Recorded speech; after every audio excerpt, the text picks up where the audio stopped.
Hi there, we're in the lab with your mate JJ. Today is Learning the Art of Electronics Day. Today is Learning Art of the Electronics Day. We're going to keep on keeping on through our Learning the Art of Electronics, the hands-on lab course. Well, I think of it, today's silly job title is Volt Vanguard. Today I'm the Volt Vanguard. And we're going to be looking at a set of experiments from the book. This is for the experiments for Fig-1N.26 in Chapter 1N, DC Circuits. Today we'll be learning about input resistance, and we'll be testing that with our voltage meter. So what we'll be doing is popping over to the bench and playing with our analog voltmeter and our resistance boxes. So doing a couple of the voltage dividers to check the various results. So let's jump over to a bench and see what we learn. Before we continue, I just wanted to explain something about this video. Ordinarily, when I create the video, I thought that I would do the introduction, then go through the notes from the book, then do the experiment, and then do the conclusion.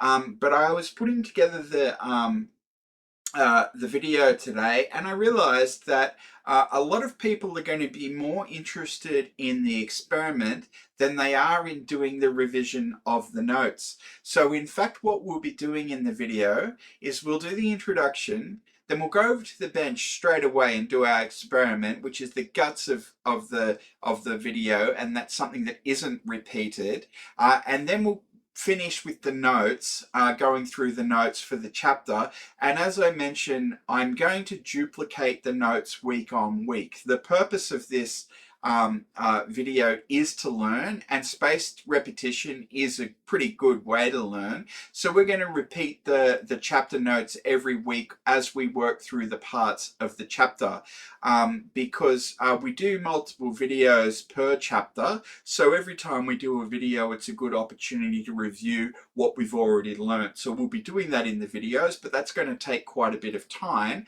And I didn't want to tax the viewers who were just interested in the new material by putting the notes first. So there might be a few mistaken references, temporal references in this video, just because I've just changed that. That's not how it worked in the previous video, but it is how it's going to work going forward. So first we'll do the experiment, then we'll review the notes.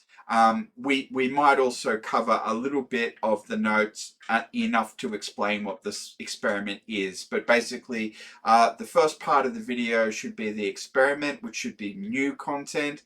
And then the second part of the video will be the notes, which will include revision content. So with that explanation, let's continue. We'll see the experiment, then we'll see the notes, and then we'll wrap up. Here on the bench. And what we'll be doing today is using our new bit of equipment here, which is the analog VOM, with our other new bit of equipment, which is our resistance decade boxes. Happily, both of these pieces of equipment arrived today, which is just in time for me to get this video done for Tuesday on the channel for this week. So of course, Tuesday is Learning the Art of Electronics Day. So here we are, learning the art of electronics on Tuesday. We've got 2 resistance boxes and an analog VOM. We'll be looking at this part of the book. Let me pop that out for you here. Let's get these put away. I'll leave. We don't need to connect them. This is the meter leads for the new analog multimeter. So this is the part of the book that we'll be looking at today. It's in chapter 1N.4.3, which is applying the Thevenin model. Now, the last video that we did covered this diagram here, which is figure 1N24, which is the Thevenin model, and load droops as original circuit drooped. So we compared this circuit and this circuit in the previous video. So today we're going to keep on with this chapter. First, let's make sure Thevenin had it right. Let's make sure his model behaves the way the original circuit does. We found that the 10K 10K divider from 30 volts, which put 15 volts out when not loaded, drooped to 10 volt under a 10K load. See figure 1N.24. Does the model do the same?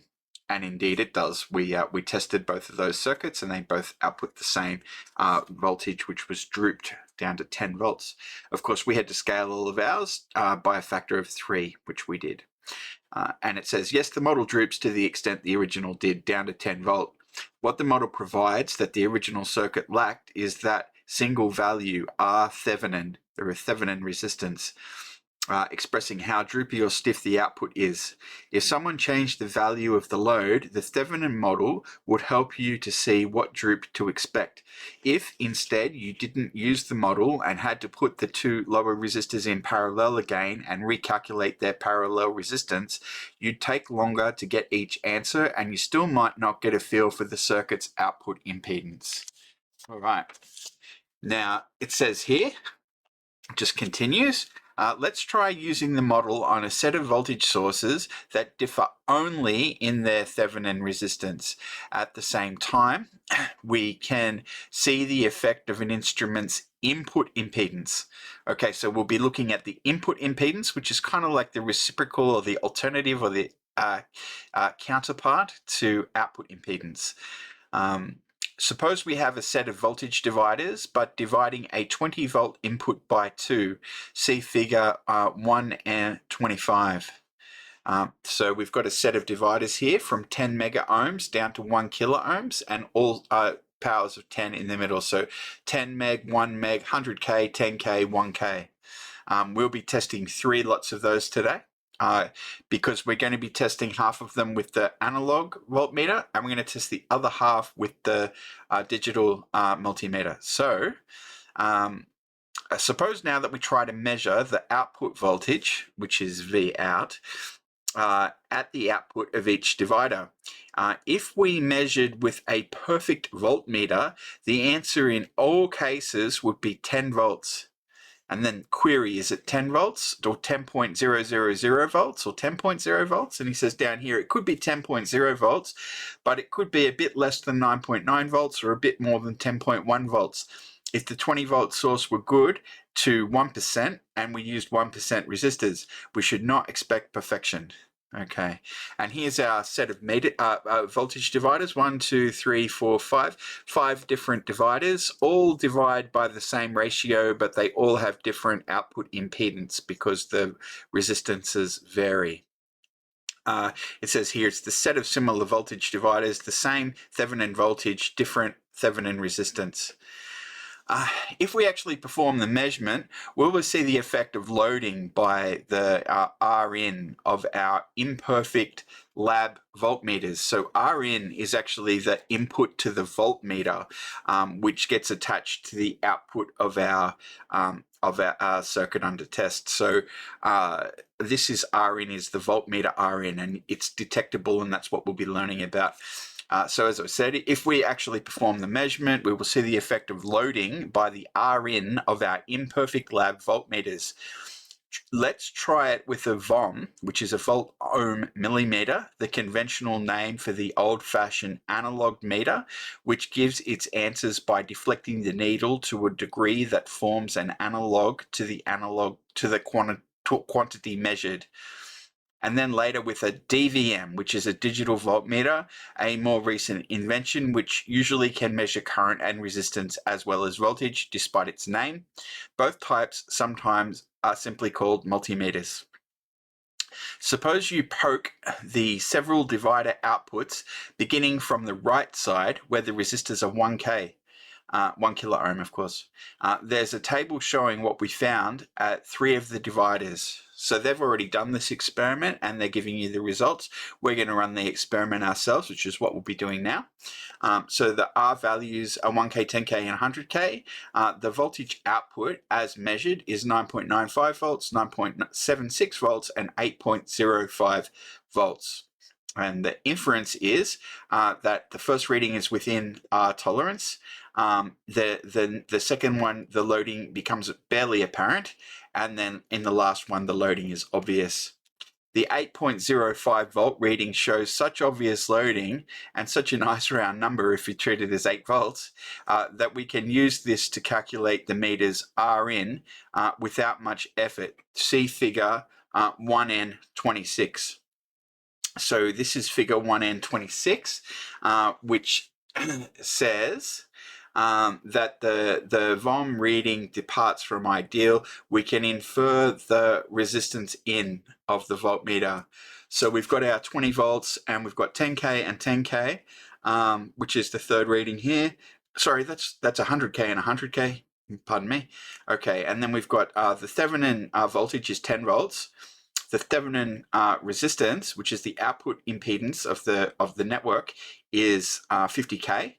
And we've got 8 volts here, and from this reading you can calculate Rin because we've got our 8 volts here, got Rin here and ground down here. So as usual, one has a choice now whether to pull out a formula and calculator or whether to try instead to do the calculation back of the envelope style. Let's try the latter method. First, we know that the Thevenin resistance is 100 parallel to 100, 100K parallel to 100K, which is 50K.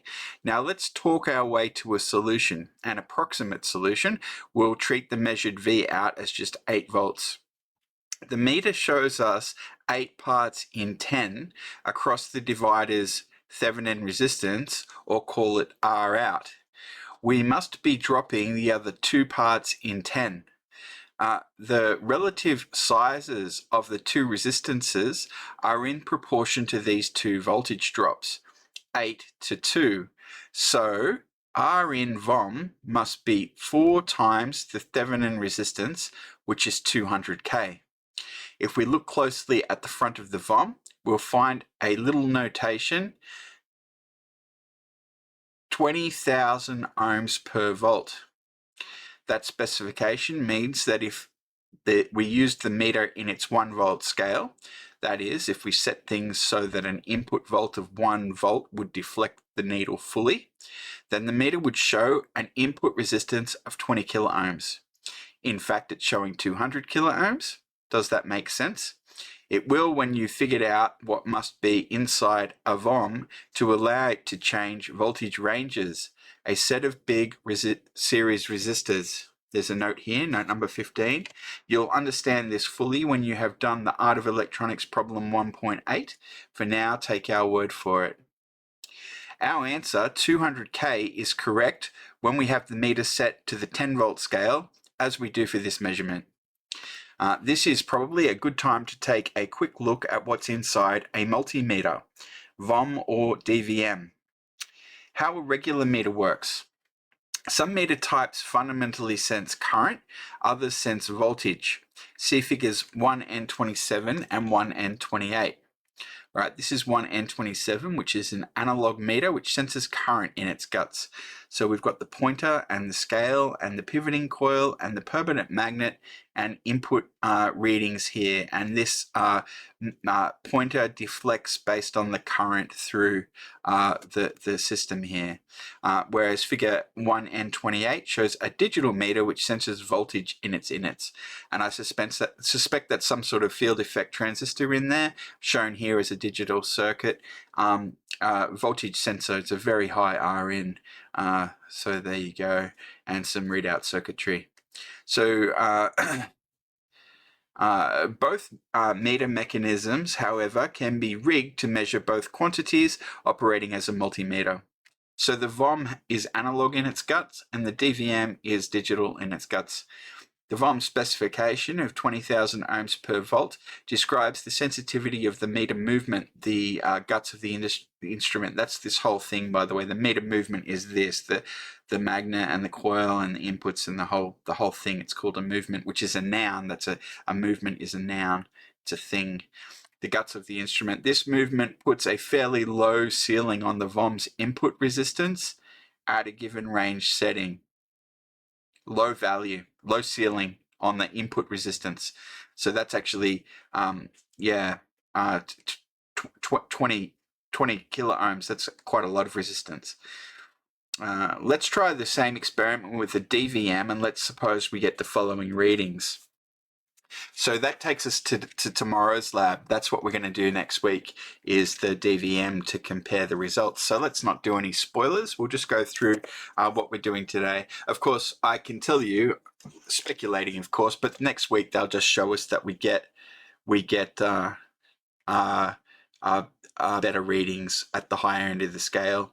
But you know, the input impedance, the input resistance still has an effect up here when the R values are at 10 meg, which is huge. But it does pull it off to about 1 mega ohm. It's still got 9.55 volts, which is quite good. Just goes to show you that the DVM has less internal resistance than the voltmeter, the analog voltmeter. So this is what we're going to be doing today. We're going to be making these 3 circuits, recording the values that we get, and just confirming what we found in the notes. So it's not going to be terribly difficult. So let's well, first of all, I'll get the book put away so we can clear the space in the lab, and then let's put the circuits together. All right, so that's done, and here we are with our analog voltmeter. Will you see that if I put it on its stand, or do you need it? Can you see that? No, you can't see that. Let's set it up so you can see it well. Where will we put it? I think here is fine. Got my bookmark here. I don't need that at the moment. So we're going to set this up in voltage divider mode. So let's run green in.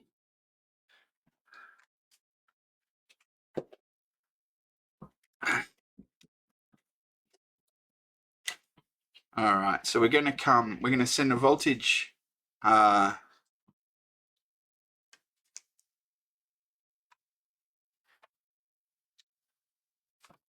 what are we going to need? We're going to need 1, 2,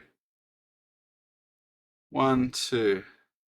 Yeah, that's all we need. 2 cables. I'll go and get them. All right, I'm back. So I got some cables over here. We'll need to plug those in. Of course, we're going to need to provide power for our experiment, so I'll just throw on the old power supply. Let me show you that. Where is that? Hang on 1 second. I'll be right back.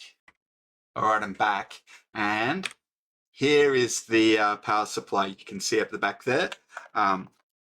It's powered on, but it's not sending out power yet. So let's grab ourselves some power leads. We're going to need a negative lead, and we're going to need a positive lead. So let's send the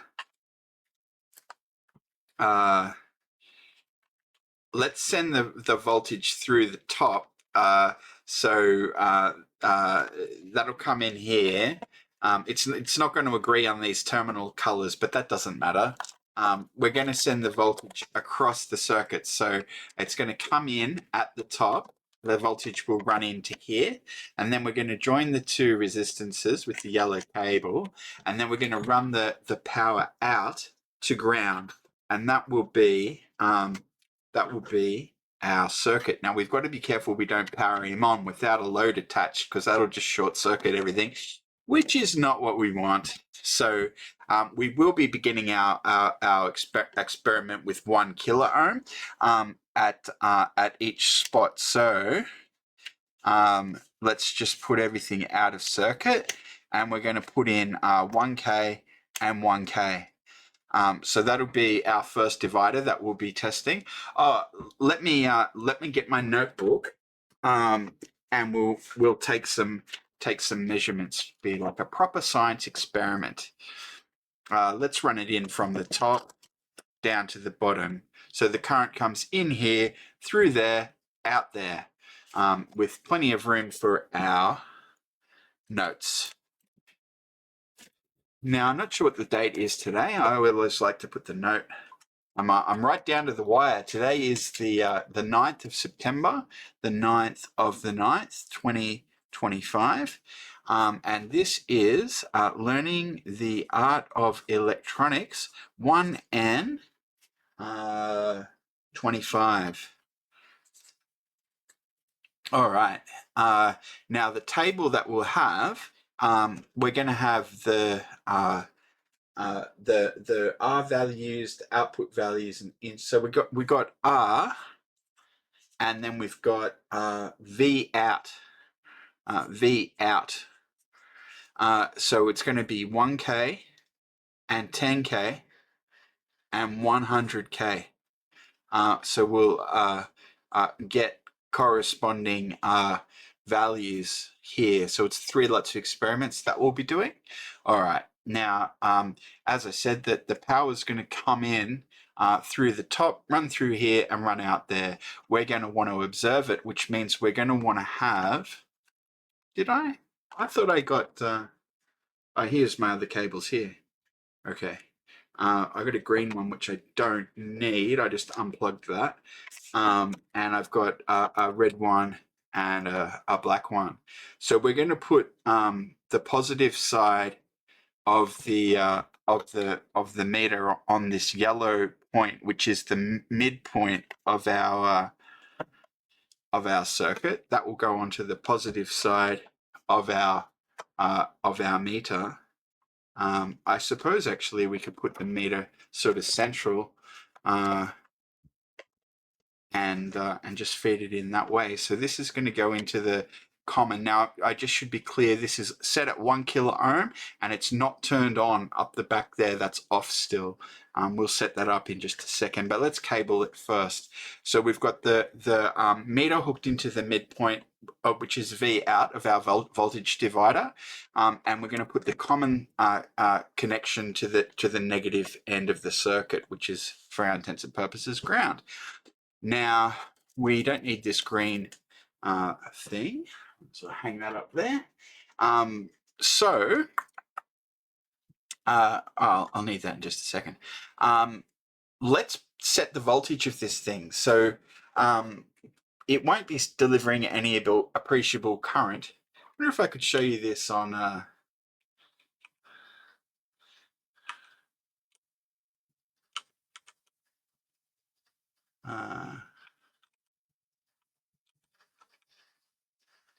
there we go. All right, let me just show you that.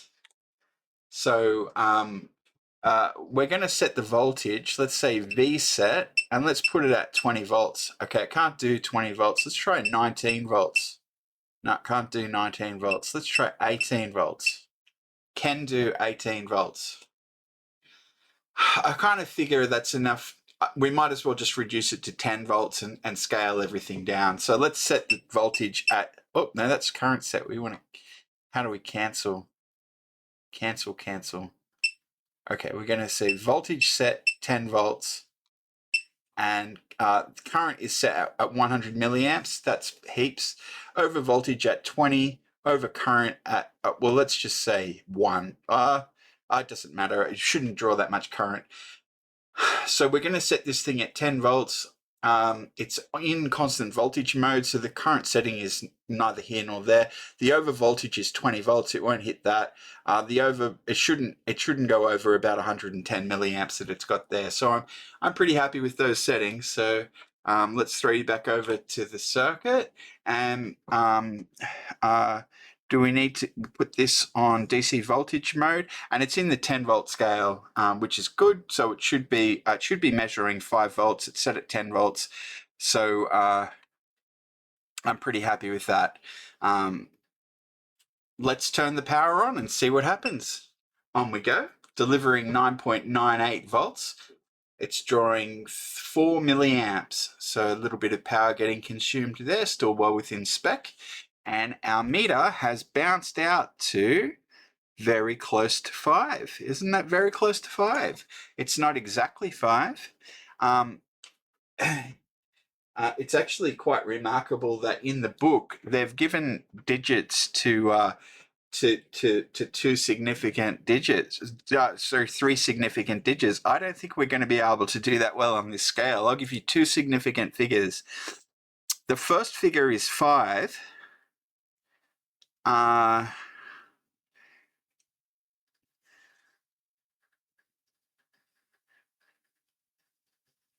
So on the 10 volt scale, it's almost 5, but it's not quite 5.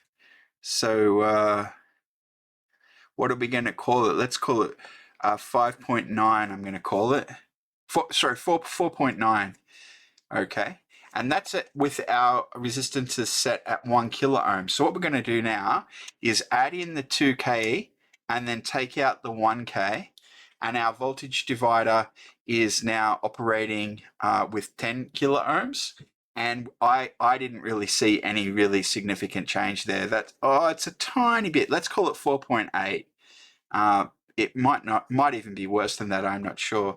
Now we should see a really significant diminution in the results due to the input impedance at 100K, and indeed we see a big fall off. So that's at 4. That's we'll have to call that 4 volts, 4.0 volts. Yeah, right. Okay. So that's all the numbers for this part of the experiment. But I wonder if I could just let's just zoom in a little bit, and let's take our meter out of the picture, and let's just do some work on the thing together. So we've got 10 volts coming in, and then we've got let's say 100K resistance. That's the one that we're kind of interested in. And then we've got another 100K here, and then we've got V out. And it's going into our voltmeter, which has like an input internal resistance called Rin.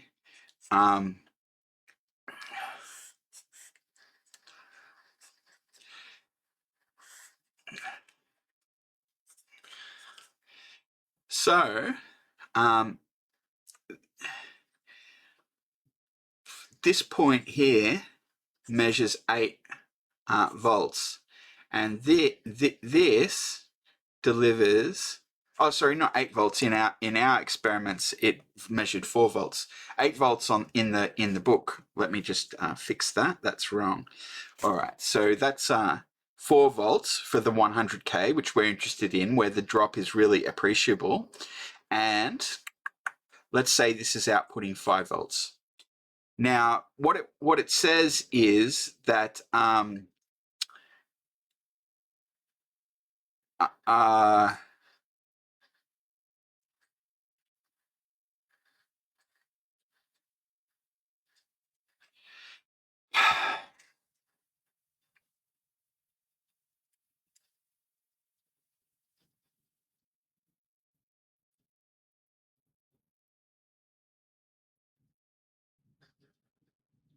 yeah, I'm just trying to think carefully about this.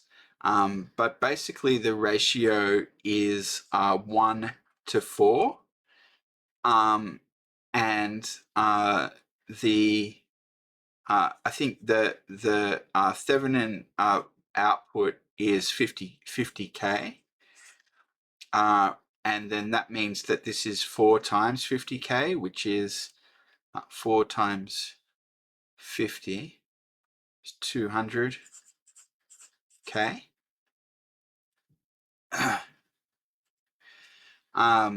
So the input resistance of the VOM is 200K, which is actually the same value that we got when we were experimenting.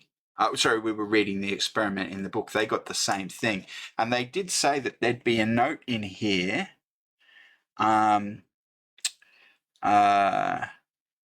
There we go. Okay, so it's just like it said in the book. It's actually exactly the same. The DC spec is 20 kilo ohms per volt. And it did say you would find that notation on our VOM, and indeed that is the annotation that we have. So this is spec the same as the meters they used in the lab. Did I show you that there? Let me just show that very clearly. It's up here, this part of the spec. Can you see that? I can actually get you in even closer. Let's see how how close we can get. Can you see that? I'm not sure if the light is quite right. See if we can get up there. All right, so it says at the top left, it says DC 20K per volt, which is 20 kilo ohms per volt, and that's the relevant spec. So let's throw you back over to here. We don't need the voltage anymore. We're done. So that is actually the conclusion of this experiment and this video. We got the values that we were interested in. We used the worst one to figure out what the input resistance was. You know what?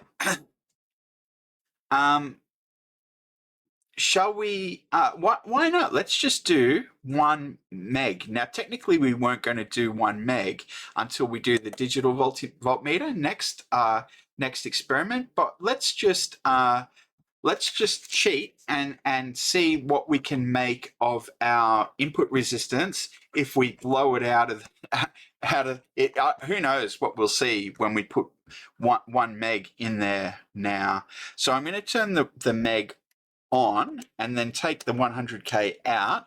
Now we have a divider which has got an input, the Thevenin resistance, or the output impedance, is 500 kilo ohms.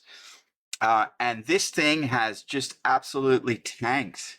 So let's see what we can get. What are we looking at? So we're in 10 volt mode and we're looking at, so let's put it, it's too hard to think at 2.5 volts. I don't want to think at 2.5 volts. It's too hard. So let's get a reading here. We're on the 10 volt scale, and we've gone up to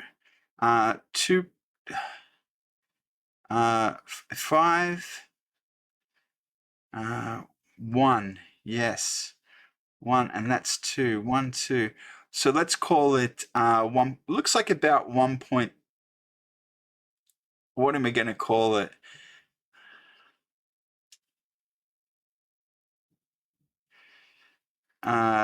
Gee, that's a bit tricky. That's 1, and that's 2.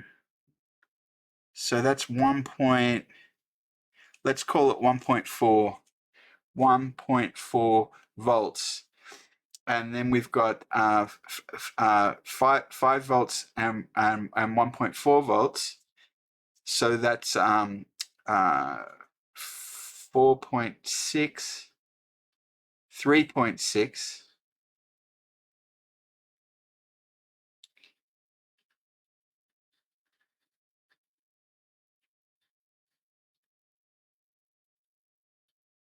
It's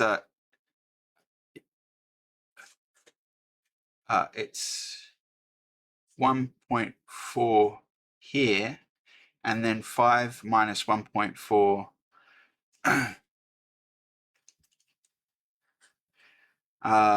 which is, as I said, 4.6, 3.6, 3.6. So let's divide both sides by 3.6. Where's my calculator? 3.6 divided by 1.4 equals 2. Let's call it 2.6. 2.6, which means that if we've got input network of 500K, then the internal resistance is 2.6, which you've already got there, times 500, and that'll give results in kilo ohms, which is 1.2 285 mega ohms. There you go.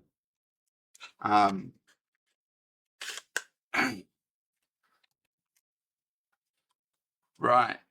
So it's obviously there's some rounding errors in there that get this figure well away from anything that's reasonable. But again, the relevant spec is the 20 kilo ohms per volt. So there you go. So that is the end of this video. We've examined everything. We've had a look at anything. You shouldn't have any more questions. That should all be very clear. So I think we can throw you over to the farewell cam and we can wrap up. Before we jump over to the bench to do the experiments, I thought we'd go through our notes. I intend to start every week when I do a video. I intend to review the notes for the chapter that we're currently working on. That means week to week for a couple of weeks we'll actually be having duplicate content that we've seen before. This is done deliberately because spaced repetition is a good way to learn material. So each week we'll review what we reviewed in the previous week, and as we work through the same chapter, we'll be looking at the same notes from the same chapter.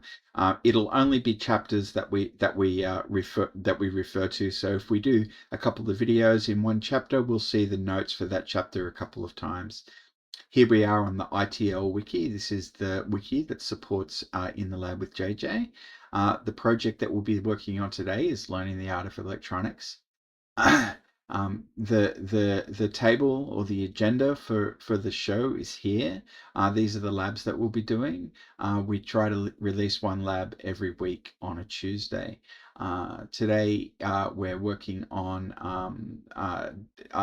we continue to work through the DC circuits chapter, which is the first chapter in the book. So we'll be looking today at Fig-1N.26, also 1N25, but actually 1N25 has some parts that are used in the 1N26 work, but also in the 1N27 work that we'll be doing next week. So we're just doing the VOM part of the equation today, which is the volt-ohm millimeter. It's the analog multimeter. Next week we'll be looking at the DVM, which is the digital voltmeter, which is the digital multimeter. So I haven't put these links in here yet because they don't exist yet. I'm going to get that written up today, and this will be available for you starting in the evening on Tuesday in Australia. So what we're going to be doing is jumping over to the notes for DC circuits, and we'll just run through those again. As I mentioned, we've already seen this, but we're going to see it again. So this is DC circuits. Didn't mean to do that. This is the DC circuits chapter that we'll be working through. The notes in green, they're the particularly salient bits that I'll be calling out to you. So please do get yourself a copy of the book and do have a read of the book. And then you can see the notes here as well. So we're going to learn how to make a voltage divider. The subject of the course is the laws, rules of thumb, and tricks that constitute the art of electronics. When delivering power to something, the something is called a load. This course is concerned with electronics to model and process information. So we don't care so much about power, we care more about information. And there's something to consider: is it better to model information with voltage or current? And the answer is voltage, because current demands power, which you don't want to use if you don't have to. We've got Ohm's law, should be familiar to everyone. V equals IR. V is for voltage in volts, I is for current in amps, R is for resistance in ohms.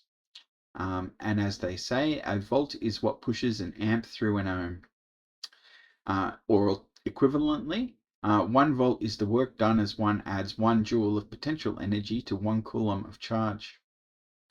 Ohm's law is useful, but it only applies to resistors. And not everything are resistors, as we shall soon learn, particularly diodes and capacitors and inductors. And of course, all of the other digital goodies that diodes and transistors turn into. The inverse of resistance is conductance, which means G equals 1 on R. That's the reciprocal of R. It's called G. It's measured in Siemens. Okay. In most metal conductors, conductivity degrades, increasing resistance when temperature increases.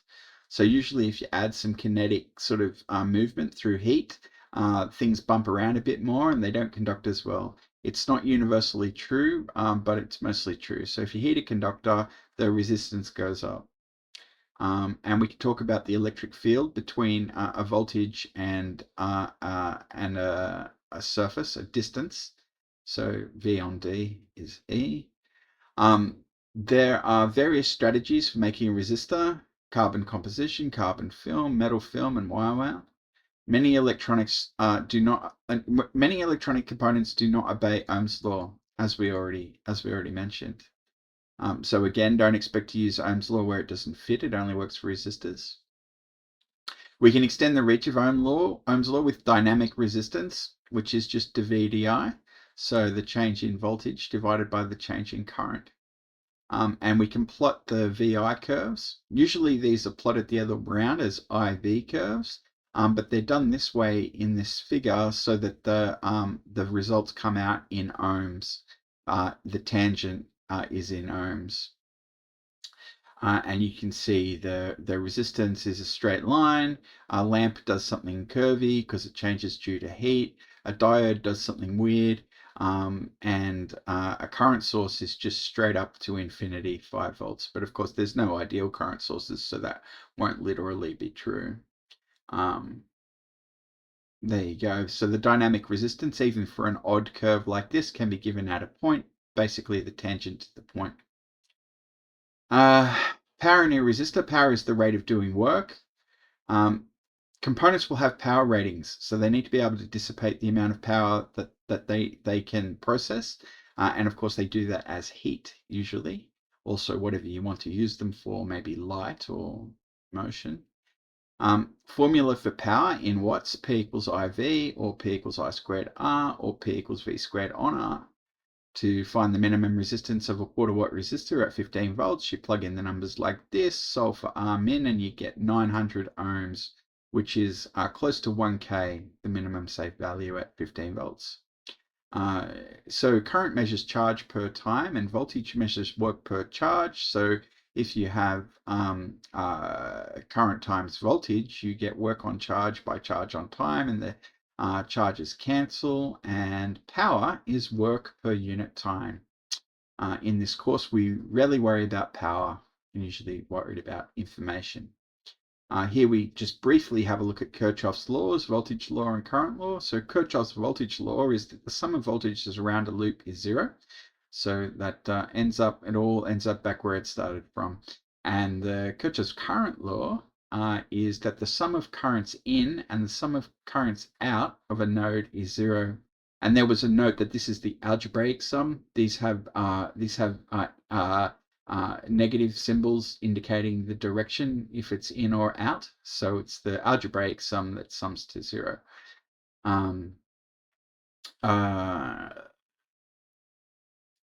Series current is the same. Parallel current, sum of it's I1 plus I2, and series voltage, the voltages add, and parallel voltage, they're the same. So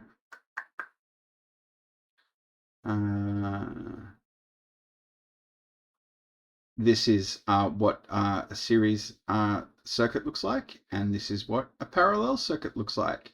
And the voltages add across a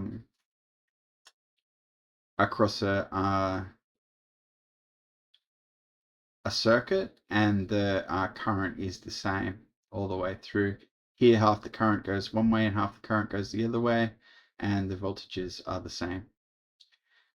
Now, it's important to remember that when you see something that looks like this, you need to connect it off in your brain so that you know that it's a full circuit. This point and this point meet kind of here at the power supply. So it is actually a circuit, even though that doesn't look particularly circular. With parallel resistors, the conductances add, the resistances don't. So it's 1 on the resistance, which is the reciprocal, the reciprocal resistance is conductance, and those add. And you can solve that simply for two for two resistors, you can get the total resistance as R1 times R2 divided by R1 plus R2. And then there's some examples given here for some from some typical cases. So when R is the same, then you get half of R. When you add resistor here and a 10K resistor here, you end up with 0.91 R, which is 1/11 of the total. So it's pretty close to just R itself. And if you have this particular one where you've got R and 2R, then the result is 2/3 of the resistance, which is 0.67 R.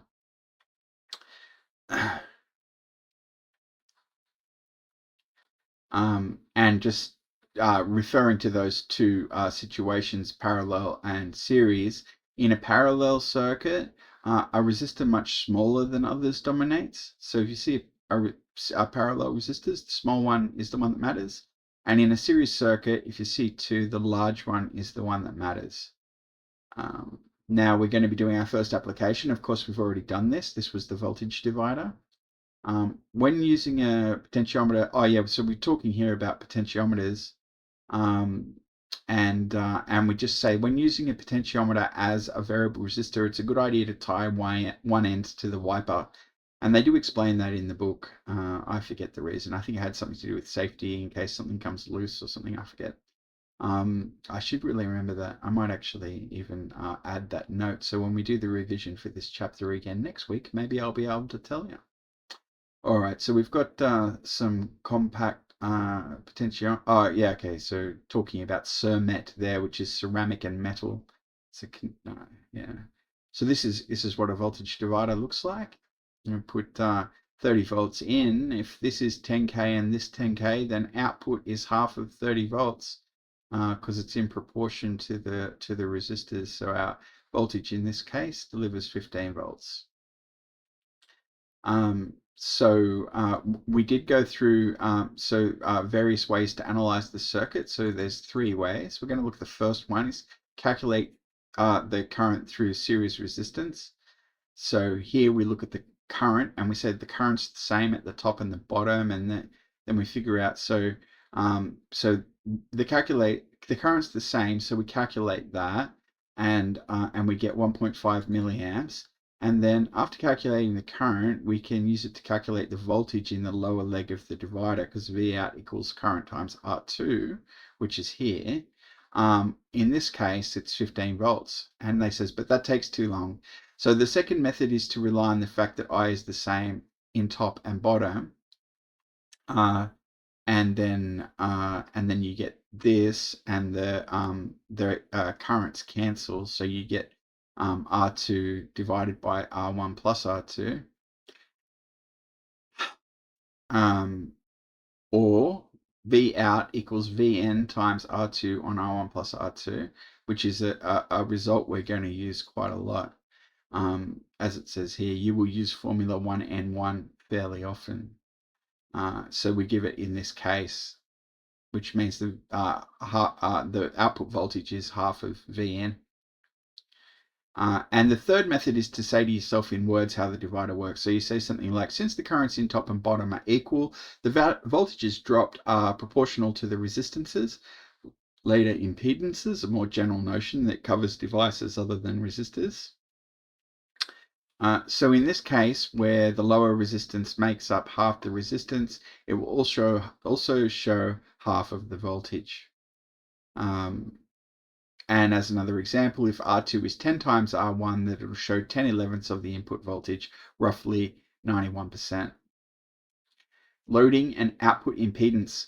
So next we need to think about what we do if someone comes along and attaches a load to our voltage divider. And of course, this affects things. So a load is something we have to accommodate. So there's two ways of thinking about this. The tedious method is to model the two lower R's as a parallel resistance, calculate the V out for this new voltage divider. So you need to look at this and figure out that it functions as 5K, and then you create the new voltage divider with 10K at the top and 5K at the bottom, and then we can use that ratio to calculate the new V out. But there's a better method, and this is Thevenin's model. How to calculate the two elements of the Thevenin model. So this is our new voltage divider in this. The load is not a part of the Thevenin model, which is kind of interesting, isn't it? And basically, we look into the circuit from this point, and we treat this and this as in parallel to each other, which gives us R1 and R2 in parallel, which is what we call the Thevenin resistance, which is also known as the output resistance or the output impedance. For resistive loads, it's the the Thevenin resistance, also known as the output resistance or the output impedance. And the voltage that we use for the Thevenin voltage is the open circuit voltage with no load on it. So we ignore the load and we get that Thevenin voltage, which is the open circuit load, and with no load. And okay, so there's a box here. It says Thevenin's good idea. Model the actual circuit unloaded with a simpler circuit, the Thevenin model, which is an idealized voltage source in series with a resistor. One can then see pretty readily how that simpler circuit will behave under various loads. So the Thevenin voltage is just the open circuit voltage.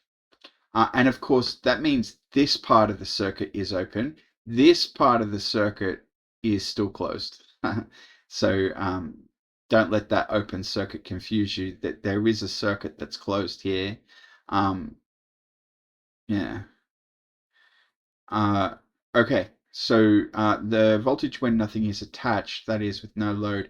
So the Thevenin resistance can be formulated as the quotient of the Thevenin voltage divided by the short circuit current, which is the current that flows to ground if you simply short the output to ground.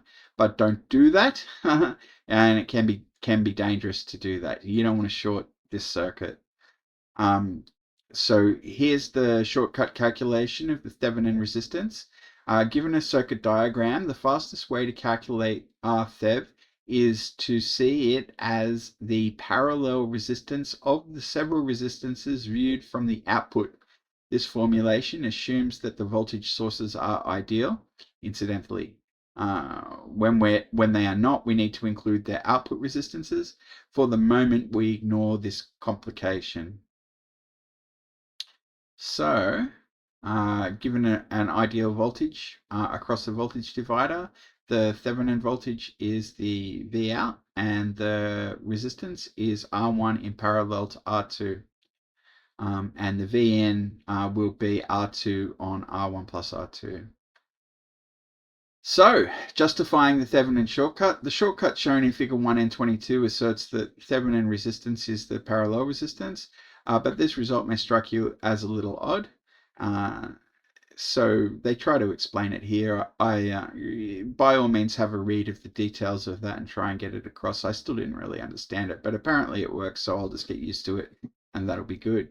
A general definition and procedure for determining impedance at a point is to apply a change in voltage and measure the change in current.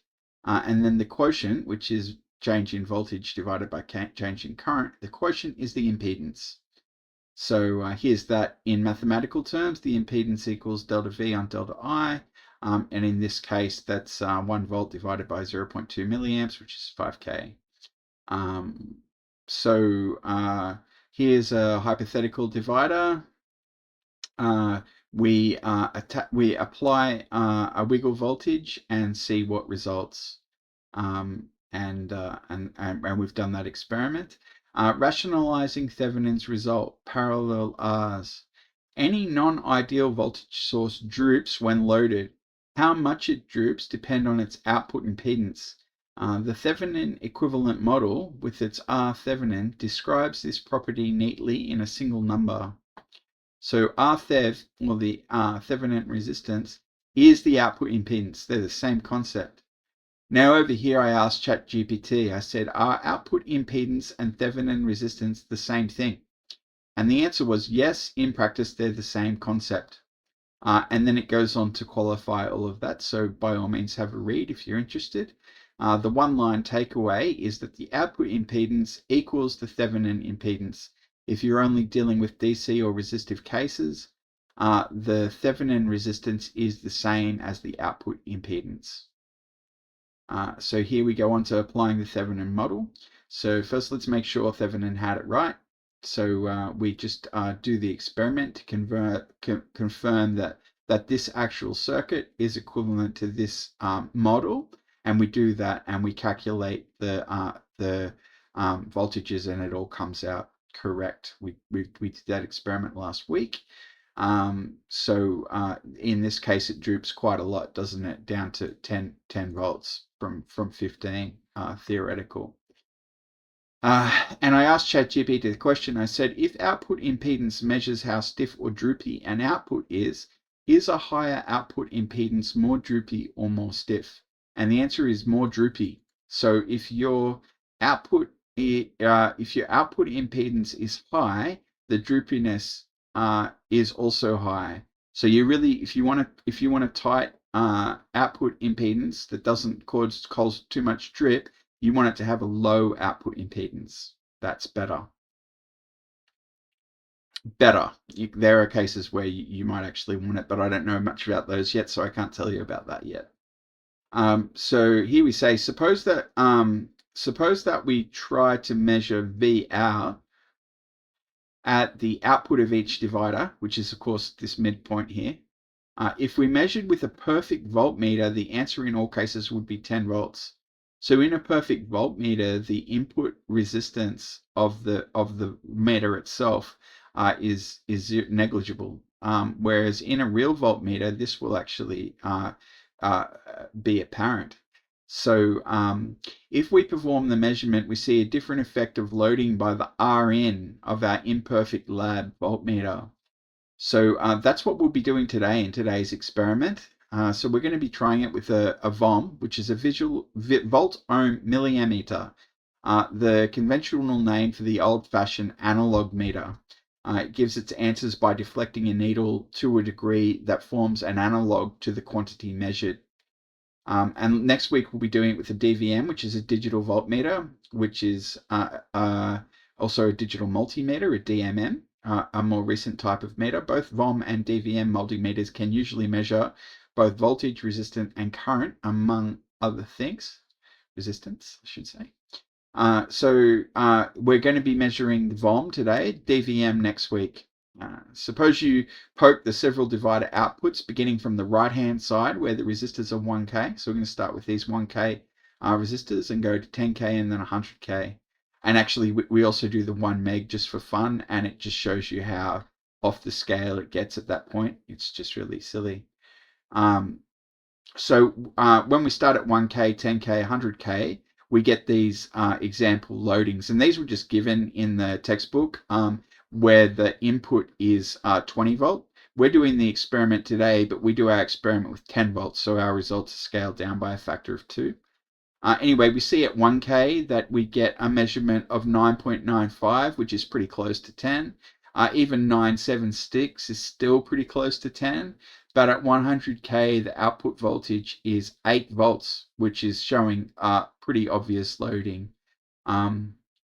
So we can see this here. This is the model that we're doing at 100K. And we get our 10 volts come out here. And then we've got when we've got 8 volts here, then our VOM input resistance can be calculated as 200K. So it's basically you find the ratio of this to this, and then the meter shows us 8 parts in 10 across the dividers. So we use that 2 parts in 10.